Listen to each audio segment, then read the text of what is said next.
১৬ বছর কথা বলার সাহস করেননি, ১৬ দিনে সব সমস্যার সমাধান চাচ্ছেন। বৈষম্য বিরোধী ছাত্র আন্দোলনের সমন্বয়ক সার্জিস আলম বলেছেন, বিগত ১৬ বছর ধরে যেসব মানুষ কথা বলার সাহস করেননি, ৫৩ বছরে যাঁরা রাস্তায় নামার খুব একটা সাহস করেননি, তারাই অন্তর্বর্তীকালীন সরকার গঠন হওয়ার সঙ্গে সঙ্গে চাচ্ছেন ১৬ দিনের মধ্যে সব সমস্যার সমাধান হয়ে যাক। এই মানুষগুলো তাদের ব্যক্তিগত কিংবা গোষ্ঠীগত ছোট উদ্দেশ্য বাস্তবায়নের জন্য রাজপথে নামছেন, সচিবালয় থেকে শুরু করে বিভিন্ন প্রতিষ্ঠান ঘেরাও করছেন। বৈষম্য বিরোধী ছাত্র আন্দোলনের কর্মসূচি চলাকালে আহত ব্যক্তিদের দেখতে গিয়ে চট্টগ্রাম মেডিকেল কলেজ হাসপাতালে এই কথা বলেন সার্জিস আলম। ছাত্র জনতার গণ অভ্যুত্থানে শেখ হাসিনা সরকারের পতনের পর দেশের বিভিন্ন জায়গায় আন্দোলন ও বিক্ষোভের পরিপ্রেক্ষিতে তিনি এই কথা বলেন। ভিন্ন কোনো উদ্দেশ্যে আন্দোলন বিক্ষোভ হচ্ছে দাবি করে সার্জিস আলম বলেন, এত বড় একটি ক্ষতিপূর্ণ রাষ্ট্রের সংশোধনের জন্য সময় প্রয়োজন। সেই সময়টুকু না দিয়ে যদি বিভিন্ন জায়গায় অবরোধ করা হয়, এর মানে হচ্ছে রাষ্ট্রের স্থিতিশীল অবস্থা হওয়ার জন্য যে গতি দরকার তাতে তারা বাধা দিচ্ছেন।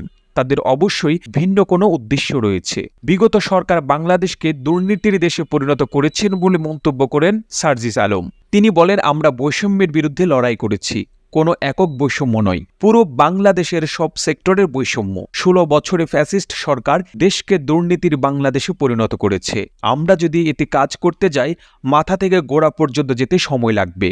এখন মাথাগুলো শুরু হয়েছে, দিন দিন প্রতিটি ধাপে যাওয়া হবে। অন্তর্বর্তীকালীন সরকারকে সময় দেওয়ার আহ্বান জানিয়ে সার্জিস আলম বলেন, আপনারা অন্তর্বর্তীকালীন সরকারকে সময় দিন, আপনার জায়গা থেকে সমালোচনা করুন, আমাদের কাছে আসুন।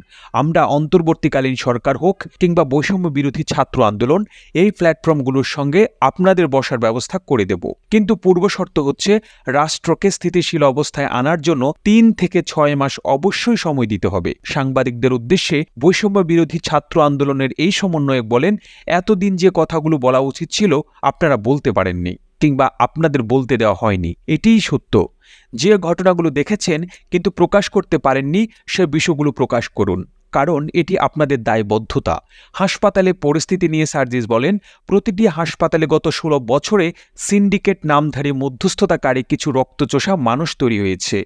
তাদের উদ্দেশ্য বলছি, আপনাদের টাকা খাওয়ার যে ব্যবসা আপনারা যদি বন্ধ না করেন, তাহলে আপনার সিন্ডিকেট কিভাবে বন্ধ করতে হয় সেটি ছাত্র সমাজ খুব ভালো করে জানে। আসুন আমরা মানুষের পাশে দাঁড়াই। ব্যক্তিগত জায়গা থেকে যদি আমরা সৎ না হই, তাহলে রাষ্ট্রের কাছে অনেক কিছু আশা করে কোনো লাভ নেই। আমরা যদি রাষ্ট্রকে এগিয়ে নিতে চাই, তাহলে প্রত্যেককে কাজ করতে হবে। এ সময় অন্তর্বর্তীকালীন সরকারের ধর্ম উপদেষ্টা আফম খালেদ হোসেন, কেন্দ্রীয় সমন্বয়ক হাসনাত আবদুল্লাহ, মোহাম্মদ রাসেল আহমেদ, আস-সুন্নাহ ফাউন্ডেশনের চেয়ারম্যান শাইখ আহমেদুল্লাহ প্রমুখ উপস্থিত ছিলেন।